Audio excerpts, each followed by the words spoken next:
Welcome to our final admissions webinar, as I've pointed out before, of the year, and hope everyone's doing well. And today we'll be discussing the 3 E's, which are essays, experiences, and entrance exams.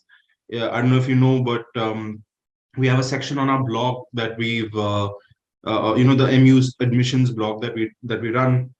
So we generally kind of put out a lot of content there recently about a lot of this. So this webinar today is for everyone who wants admission into the upcoming cohort at the PGP TBM at Masters Union, and all the different elements that you will need to look at it. So I would encourage everyone who's on the chat today to kind of pull out a notebook, a pencil and paper, and take down some notes. Of course, take screenshots, whatever you want to do. I'd say today's session is the most crucial if you're looking at admissions for the upcoming cohort. So without further ado, I'm just going to go ahead and get started with the session, and we'll be going through a lot of content today. I'd encourage everyone for the next 30, 45 minutes, pay close attention, hear me out well. Great. So welcome to our session on essays, experience, and entrance exams. And what we'll be talking about today is obviously, these 3 elements, but of course, holistically going across the entire admissions process. What's, some hygiene tips that are there to keep in mind? What are the parts of the application and how would you focus on them? And of course, going through each of these elements dedicatedly. So without further ado, let's go ahead and get started. Before we proceed with anything else, as I said, we have a certain hygiene check that we like to do at the start of every admissions webinar. And obviously, what I'd like to go through is the eligibility criteria, the entire admissions process, the deadlines, and of course, the fees and how you can kind of finance yourself. So let's go ahead and get started with the eligibility criteria. Everyone here, if you're an applicant to Masters Union, you should know that while we think 2 to 4 years of work experience is ideal, we're completely open to people applying who are freshers and people who have older work, people who are say have more work experience or a little older. So do not let that be a limitation for you when it comes to applying to Masters Union. And the criteria is that you need a prior undergraduate degree. So if you're a undergraduate student in your final year, maybe it's a 3-year or a 4-year degree, and you're ending this upcoming summer, then you will be eligible to apply to Masters Union as well. So, we prefer people who have, say, 2 to 4 years of work experience, but that does not mean that, we preclude freshers or people who have more work experience. So I hope that's completely clear to everyone here. That's number one. Now let's go to the admissions process. The admissions process over here is clearly laid out on the website, and I'll just walk through that step by step for everyone, just for your clarity. So the first step, of course, everyone knows they have to complete their application form, the PGP TBM application form, and our deadline is on the 22nd of January in another, say, 20-25 days. So hope everyone over here is, made progress with their application and is close to submitting it and finishing off the application with us. So yeah, you complete your application, you submit your application fee. In the application, if you've taken and are applying with GMAT, CAT, GRE, then of course you can mention the details over there. If you're not, if you're planning to take the MUBAT, then you select the MUBAT option within the application itself. Within that fee, that 3,000 rupee fee that you pay for the application, your MUBAT exam fee is also included. What happens as step 2 is the following weekend, which is the 28th and 29th of January, the MUBAT exam will be conducted. Once those 2 things are done, the profile as well as the MUBAT, these 2 things are merged, and that's what we use for our first shortlist. The first shortlist would evaluate across all of these parameters and then obviously reject a large chunk of our students, before which we call the other people for the interview process. The interview process is taken by our masters, is taken by our senior leadership team and more. And in this, you will have, again, one-on-one. If you want it to be a virtual, it can be virtual.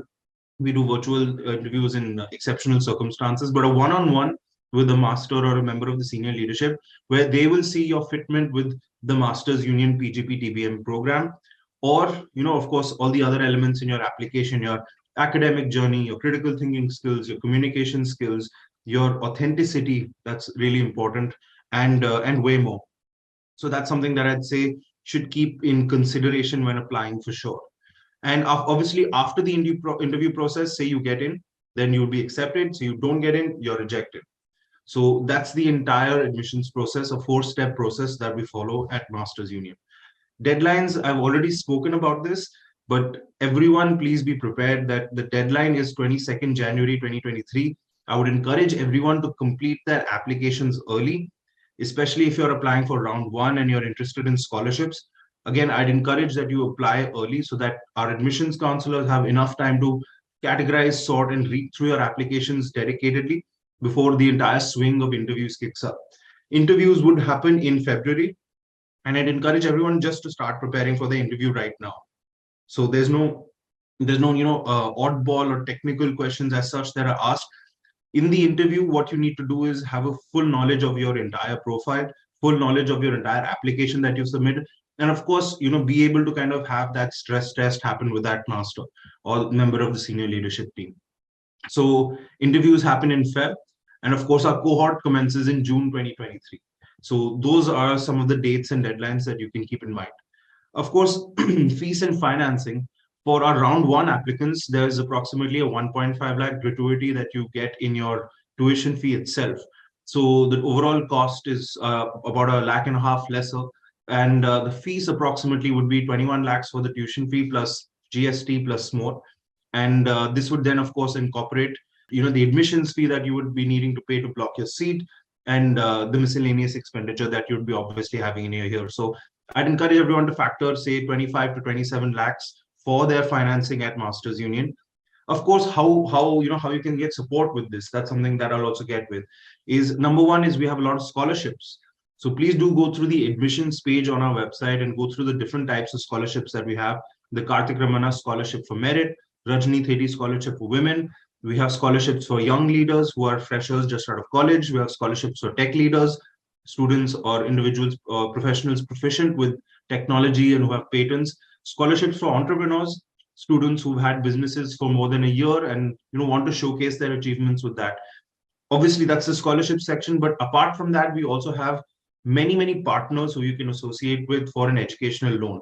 Whether this be a part amount or the entire amount, we actually have a large chunk of our previous batch in our cohort that is either in part or completely taking an educational loan to support themselves with their finances. So that's something that's clearly, a viable option for a lot of our students. And I would highly encourage that, again, as you're applying to us, I'd encourage you to connect with your financial partners or the POCs or the financial partners that you have for Masters Union well in advance.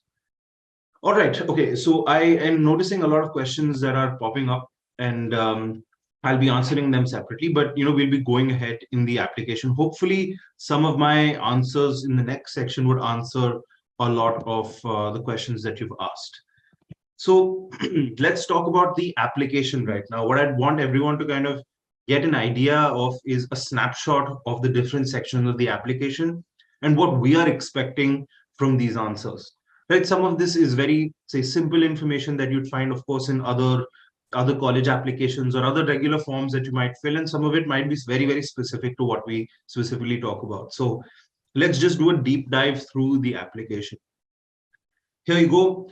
Here's all the sections that you can find in the application form. These include your personal, academic, extracurricular details, your work experience, references, essays, scholarships, and the document upload. I did see a question about choosing scholarships. And yes, I think to choose scholarships at Masters Union, it is a section within the application form itself. So you'll have to be selecting your scholarships within the application form. So let's, again, as I did last time, let's just go through it and talk about what are these different elements and what are we expecting in terms of responses from your end. Personal details, I hope this is fairly basic. We're asking for name, email, phone number, basic address details. So yeah, I don't think I need to cover this too much in detail. Academic details, of course, we're asking for your school grades, whether it's class 10, whether it's class 12. Say you've done a diploma, we'd be looking for that as well. It's very important to showcase your undergraduate grades and exactly where you've studied, what you're studying, what your major is, what your specialization is. So that's a big area of focus in terms of what we seek. And for students who have, say, post-grad qualifications, or maybe you have another MBA or an MTech, and you've had many students who've had this background apply to us, there's a postgraduate section over there as well where you can fill out all of these details. There's a professional qualification section as well for, say, if you're a CA or a CFA, we'd encourage you to put all of that information in the professional qualification section as well. Also, I think you'll be able to add examination details at this point as well, where you'll be able to select which exam you want to submit, whether it's the CAT, GMAT, GRE, or the MUBAT. You can choose to submit more than one exam's grades, and Masters Union at the time of evaluation will choose the best grade that you've gotten for the time of evaluation. So if you've not done so well in CAT, we encourage that you submit it. But at the same time, you also should take the MUBAT examination. So say if you do better in MUBAT, then we will not consider that CAT examination score for evaluation at that point of evaluation. So I hope that makes it clear for everyone. And that stays true with the GMAT and the GRE as well. Coming now to the extracurricular details section.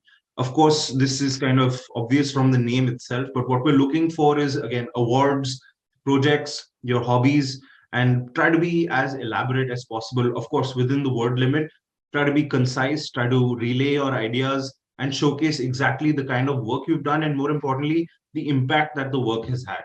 So for example, if you're a captain of a football team and you've saved a losing team from a tournament, and the tournament, they've come third or they've come second, make it important to give us that context and content. So it's very important, again, to set context of where you're coming from and then provide that content. So I would encourage you to keep this in mind, not just for the awards and the hobbies, but also for the projects that you're showing us. In terms of examples of projects, people have sent us their own personal websites, their GitHub repositories, patents we've gotten before as well. So I think there's a large variety of things that you can showcase. For all designers, I'd encourage you to connect your Behance portfolios. So yeah, I think this space is, again, for you to express yourself as much as you can and showcase the non-academic and non-work related side of your life as best as you can to Masters Union. Of course, you'll be seeing limitations to the amount of information you can provide. We definitely not encourage you to splurge everything and say, talk about absolutely everything you've done, but pick the top 3 awards or top 3 highlights or top 2 projects and just showcase that most effectively, what you would think would be most relevant for the Masters Union PGP TBM. Moving on, we have the work experience section as well. So work experience, of course, we've had about 90-95% of our cohort coming in with people who have work experience, and an average work experience of about 3 years is what we see that we've had in the last 3 cohorts. So in your work experience section, again, please specify whether it's a job that you're doing with a private firm, with a public firm, whether it's working with an NGO, whether it's a freelance role. So please be as specific as you can. There's a section that would definitely pop out that allows you to fill in details about your work experience. So talk about how many, how big was your team? How many people did you handle? What was your impact on the business? What was the, was there a reduction in the customer acquisition cost? Was there some increased efficiency that you were able to provide? Use a lot of numbers, use a lot of data. Want you to showcase both the context and the content. I think that's the most important 2 words that I'll be describing, and again, talking about the application.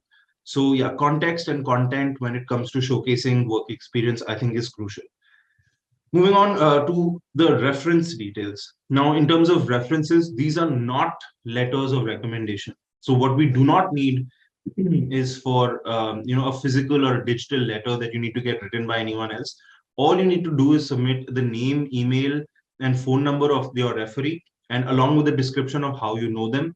And if you do get shortlisted, then we will be contacting them at the point of evaluation. We will not be contacting them before the deadline is done. So just feel free or feel safe to connect us with people who you've directly worked with. Examples of people who you can use as these references are, of course, professors you've done research with or you work very closely with. The second would be direct mentors or members of, say, the senior leadership in your current organization. The third would be people, say, VC investors or mentors that you had in this space, in a startup space. So 2-3 examples there, but if you want a complete lowdown on who you could select, definitely do visit the admissions section of the website and you can get a much better clarity over there. Coming to the essays section, of course, this is something that we'll be talking about in depth in a bit, but yeah, you have a couple of essays that you have to write and approach the Masters Union application with. I would encourage everyone, again, to be creative, to think deeply, to display critical thinking when you are kind of attempting these essays, and just think from a reader's perspective. I think that's the best advice I can give to anyone who's writing essays right now. Think from the evaluators or think from the reader's perspective on reading your essay multiple times. So, and again, an essay is not written in one shot. I would encourage you write it. I would encourage you edit it, revise it multiple times, and then you can go ahead with the submission. Scholarship section. I know someone had asked a question in the chat. I read it briefly, but yes, in the application form itself, you're allowed to select a maximum of 2 scholarships that you're allowed to apply for.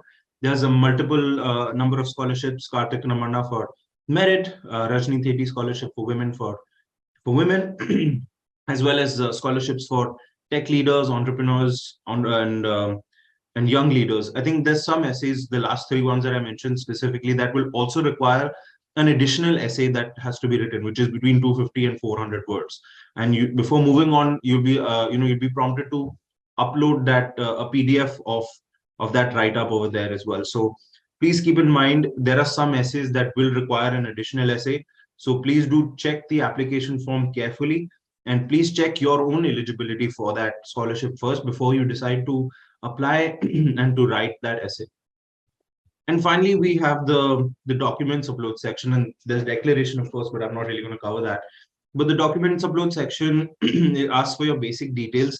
One thing I wanted to highlight here, we have a checkbox that allows you to upload any additional information that you would require and that you feel that you've not been able to add anywhere else in the application. And so all the questions we get about, hey, can I upload my, say, projects? Hey, can I upload my portfolio? Can I upload my presentation? I'm not able to find a space here. It is within this section, the document upload section. You'll find an option over there that says, for your candidate, do you need any additional documentation to represent for your candidature? So anything you want to showcase, what we'd encourage you do, you merge that all into one PDF and you upload it to that particular section that I'm talking about. So I'm repeating that once more. For anything you don't feel like you've had a space to talk about in the application, you can use this section in the document uploads, this question in the document upload section, to make one consolidated PDF of everything and upload it there. Got it. So I hope this is clear. We've gone through all of the elements in the application, and I hope you've got a good idea of what we would expect at the time of evaluation. And now let's go to one of my favorite sections, which is the essay. Now, in the essay, first, what I'd like to talk about is what we are looking for, and of course, the different formats of submission. So what we are looking for is, of course, three things pretty much. Number one, we're looking to see your critical thinking skills. What does critical thinking mean, right? How deeply have you engaged with a certain topic?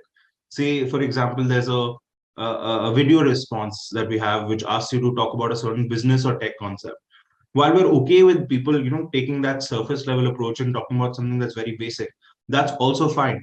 But what we do appreciate is for people to take that time and immerse themselves deeply into, let's say, research within that particular topic and trying to pick out something new that's never been spoken about that topic before.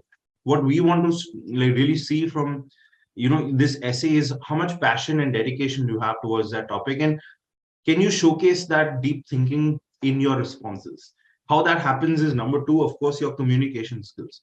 So communication, when it comes to how you're structuring your essay, how you're framing your arguments, what is the style of vocabulary you're using, what's the tone that you're using, all of these things are measured and checked.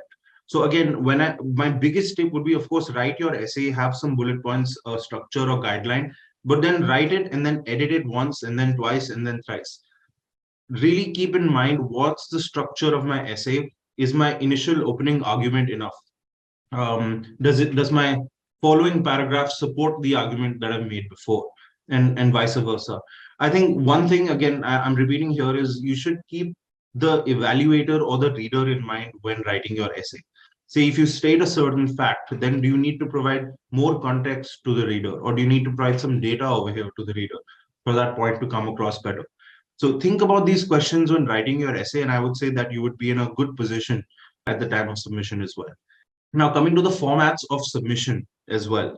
we are looking for a text-based essay, which is the first two questions that we've asked for. Then we're looking for a PDF-based response, in which you have a maximum limit of a one-page PDF response. And then, of course, we have a video-based response as well, which is the final question, in which you have to upload a 90-second to 2-minute video in a reel format. You can upload that to YouTube as an unlisted link, paste the link there, and that would be your submission. So these are the formats, which is text, PDF, and video. And I hope we're clear about what we are looking for from an evaluation perspective when it comes to the Masters Union essay. And now for everyone's, on popular demand and everyone's kind of request, we're actually going to go through the essays, right? We're going to go and talk about the questions in particular and see what exactly we mean, exactly what we're asking, and exactly how you can approach these essays. So we have two text-based responses, as I said. We have a shorter question which asks for professional outcomes post Masters Union, and a slightly longer question which talks about the ethos of Masters Union and how you'd be a good fit. I'll just give you how I would approach these essays. I think that would be the best. So looking at professional outcomes post Masters Union, obviously what this means to me is I have to do research on what outcomes actually exist after Masters Union for me to contextualize myself within that. So whether it be the push, which is growing from one hierarchy to another, whether it be the pivot, which is changing from one domain to another, or whether it be the pilot, which is starting up or finding a co-founder or incubating, accelerating an idea, you have to be clear as to how Masters Union would align with your own professional goals. So do some research into our output, do some research into your own, say, wants and desires on what you'd want your professional trajectory to be, and try to map those two. And if we can see your answer makes logical sense, I think you'll do well for the first essay question. Coming to the second question, which is what is the ethos of Masters Union and how do you think you'd be a good fit? The ethos of Masters Union is something that I would encourage everyone to interpret themselves. We have a large amount of content that's flowing out on Instagram, on YouTube. For people who are visiting Delhi or part of Delhi NCR, you have the option to come to campus for a campus tour as well. That's the best way to understand what's the ethos of Masters Union, what's the culture at Masters Union, what we are trying to create in the form of education, and how you would then fit into that space. Again, Masters Union to me is something that is fast, it's dynamic, it's agile, it's something that's contemporary. It's not something that's antiquated, that's large and grand and outside a city or something like that.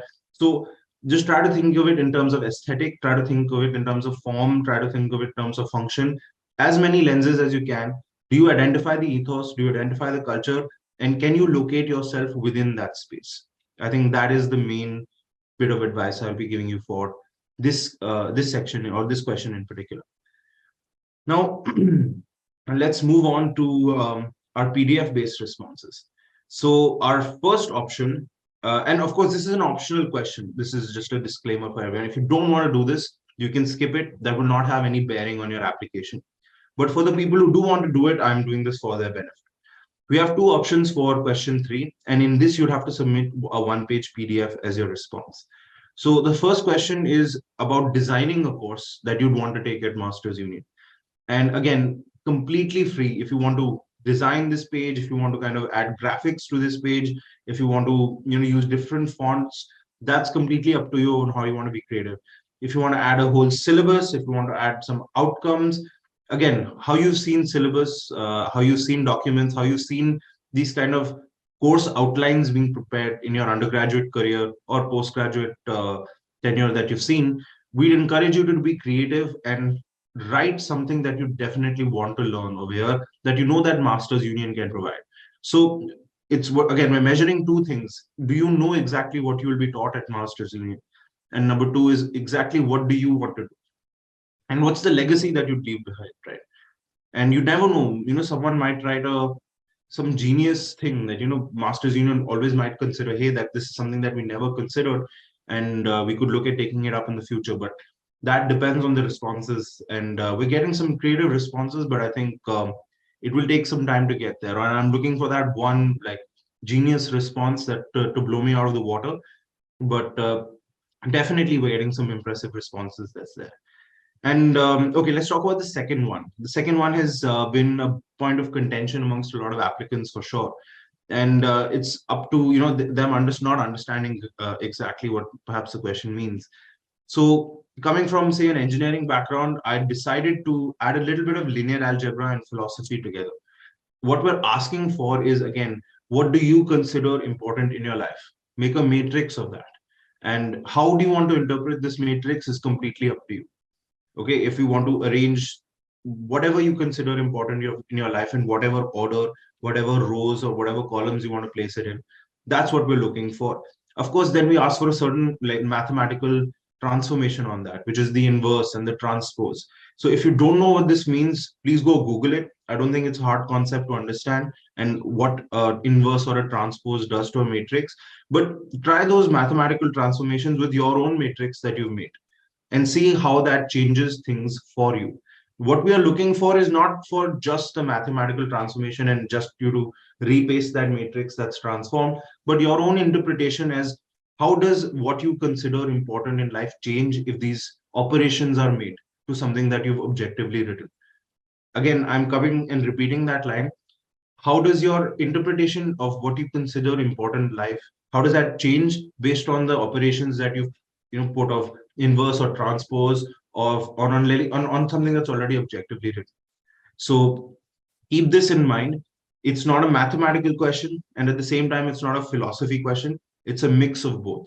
So if you want to attempt it, great. I would love to read what creative responses that we've been getting. But again, if you don't want to attempt the PDF question, this again is optional, and you can move on to the video question, which is mandatory.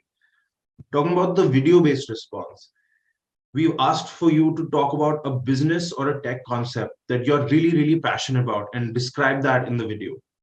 And I think we've given certain examples, but some responses I've been seeing are pretty much on that road itself. Whether it's talking about Red Bull's marketing strategy or Ronaldo versus Messi, and say the popularity that they're having in football, or let's say they're having you want to talk about Bernoulli's theorem, or you want to talk about let's say the rise of Paytm, or let's say super apps, for example. There could be a vast multitude of things that you're passionate about. Obviously they have to fall in the realms of business and technology, but more importantly, how can you explain this?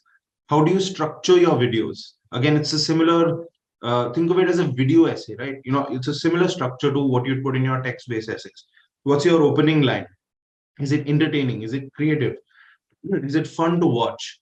How is your storyboard of the entire video?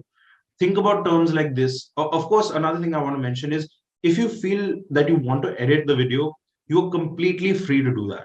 If you want to add effects, if you want to add layers, we've had questions come in about editing. Feel completely free to edit your videos and put them there.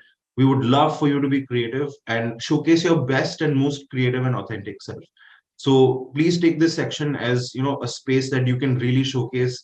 If you're not a good speaker or someone who can and write, then focus on the editing element of it. Focus on the text showcase. Focus on maybe, let's say, visuals that you would showcase. Again, what we're looking for is not expert videos or pro editors or something like that. What we are looking for is how can you synthesize an idea and best present it on video. The same things that we're checking in the text-based section, we're checking here as well. Your communication skills, your critical thinking skills, and of course, how deeply can you engage with the topic. Got it. So I hope that clears the essay section out and clears the doubts that our candidates have been having. If you have doubts, please do rewind and watch this video again. I think that'll be really, really helpful for everyone wanting to kind of get a certain structure or framework before approaching the essays as well. Okay, moving on, we are going to be talking about the experiences. And the experiences, of course, what I'm trying to talk over here is prior work experience. We, as I said before, we get students who've had 2 to 4 to 5 years of work experience, and that's usually been the norm. But we get questions specifically from students who are younger and students who are older. Students who are younger, what we call freshers, who've just graduated from college, and students who are older, who have more than, say, 10 years of work experience, who are really thinking if the PGP TBM program is right for them. So let me talk to the freshers out here first. The conundrum with freshers is that, hey, this college has a lot of people with work experience. Will I have a right fit? Or this college, will I be able to draw value out of it? Number one, you are at no disadvantage when you are applying if you are a fresher. Completely, absolutely zero. Everyone is judged on a very level playing field, and they're judged very holistically. So when it comes to writing, when it comes to essays, when it comes to your MUBAT, when it comes to your academics, make sure you've had the best showcase of yourself. But you're not at a disadvantage just because you do not have work experience. Second thing is 10 to 15% of our cohort last year and last year are made up by freshers. So it's not that we don't have freshers at all. We have a smaller percentage, yes, for sure. We feel that's necessary for the growth of Masters Union and growth of the cohort in general. But again, the 10 to 15% of freshers that we do get have exceptional outcomes. And that's something I've spoken about in point three, that our average fresher salary was 24.44 lakhs this year, which is higher than what we had in our first placement report as well. And just think about it, right? Like if you're someone who's even graduated, say, Hansraj or Hindu, for example, and you're getting a job which is 8 to 9 lakhs or 8 to 10 lakhs, you then can start at that position or spend one additional year, say your 3 years plus one, and in your fourth year can be at a space with, when you graduate, you have an average salary of about 24.44 lakhs. So if you take that, say, graph of salary versus time, you'll be starting at a much higher point. So the inflection point or the arc that graph takes will be obviously much faster and would grow to higher salaries much faster as compared to starting at that 8 to 10 lakh figure. So, and some examples I can give. Jinisha from our first cohort, fresher from LSR, she got into Bain and Company as a junior consultant. This is a front end role, right? And looking at, say, someone from our recent cohort, I can talk about Aman Agarwal, right? He's someone who came in from Kirorimal and has been placed with BCG, Boston Consulting Group, as a summer associate. So again, outcomes for freshers, what we're seeing are fantastic at Masters Union. So you're not at a disadvantage when you apply. I'm going to repeat myself. For people who are experienced, and I'm considering people again with 8, 9, 10 plus years of work experience who are, say, above the age of 33, 35, you are also not at a disadvantage when applying. Again, we evaluate your profile extremely holistically. We are looking across parameters, whether it's work, whether it's communication, whether it's your academic journey, whether it's how you perform in the exam. So it's completely objective. We are not going to prefer you because you have way more work experience, nor deny you because you have way more work experience. You'll be judged objectively as a candidate. We had people who are 40, 45 years old applying to us last year as well. And this is, a very, very I'd say it's a really proud moment for us, because people were looking at people were looking at Masters Union from the lens of a place where they just wanted to go and learn what was contemporary. People had done their MBA 20 years ago, 15 years ago, and with what they had learned, they felt outdated. So what they were looking for is a space which then looks at contemporary technologies and contemporary business practices, merges them together, and then has that setting within an experiential classroom, not just a theoretical space, but an experiential classroom as well. So we had some fantastic applications last year, and we are very proud to have accepted some students from that pool, and we think they're going to flourish a lot. I think so. That's something that we want to encourage everyone who has more work experience, that you're not at a disadvantage when applying. Do understand the outcomes that we have, which are our push, pivot, and pilot outcomes. Right? Our push, as I said, is a jump in a certain hierarchy. Right? Say you're working as a general manager and you want to work as an AVP in that firm. I would consider that as a push. A pivot would be switching domains, switching roles, switching industries. Doing digital marketing before, and now you're in management consulting. Right? Complete switch. That would I would consider that as a pivot. And then pilot is, of course, you starting up or finding a co-founder or being a part of a founding team and starting off with that. So understand exactly, given that you've come in with a large amount of work experience, what exactly do you want as an outcome? Is it the push? Is it the pivot or the pilot? I would say it's more important for you to be like, kind of clued on and working towards a specific outcome and, applying more effort. I think that's something that's really important for people who are say coming in with a lot of work experience. Of course, I think the same thing applies in terms of outcomes, which is you can switch up your role, you can switch up your domain, you can switch up your location and function. If you don't want to work in Delhi, you can work in Bangalore, you can work in Mumbai, you can work in Pune, you can work in Chennai, Hyderabad, whatever. That choice will be up to you because you will have that flexibility as, say, a master's union graduate who can be placed obviously at a great salary package, but more importantly, has those skills between the intersection of business and technology. And they are leaders in that space where there's design, UI, UX, engineering, marketing, sales. They're right in the middle of all of that. So for, let's say, generalists or multi-talented individuals that can handle across functions, you'll be a key asset for any firm.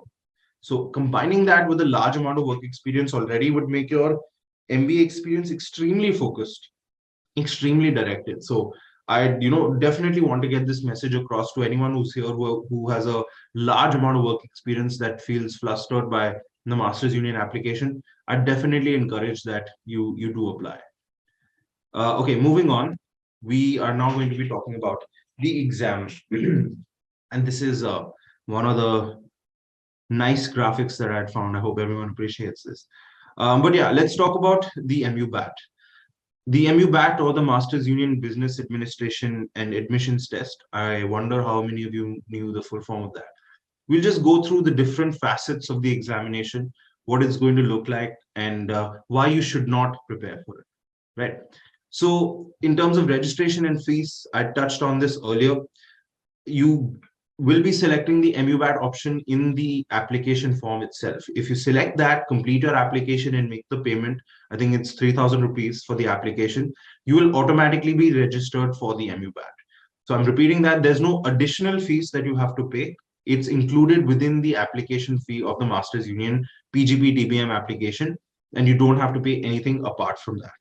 Communication would be sent to you right after you're done with your application, maybe a day or two after that, about choosing the slot that you'd want to take for the MUBAT. Coming to the timelines, the exam is going to be held a weekend after the first deadline. So our first deadline is on Sunday, 22nd January. The exam will be held on the following weekend, which is 28th, 29th, I believe, and will be held obviously across the weekend. Students who do opt for the MUBAT option will be communicated to within that week, and you will have to choose the slot that you want to take for the MUBAT examination. Once you choose your slot, then you will be coming and appearing for that examination only within that slot as well, right? So I hope that's clear. Point number 3 is that is going to be an at-home online exam. If you want to be at home, if you want to be at a cafe, if you want to be at the top of a mountain, that doesn't matter. All you need to ensure, you need to have laptop access. I'm repeating myself, laptop access. You should not take it from a phone. Please take it from a laptop, and strong internet connection, right? So laptop access and a strong internet connection is all you will need for the MUBAT examination. Coming to the preparation, please do not prepare for the MUBAT exam. I think you will go wrong if you focus on studying formulae or, let's say, practicing all of that stuff. Our examination is not like the CAT, GMAT, or GRE. Our examination is far more holistic than that.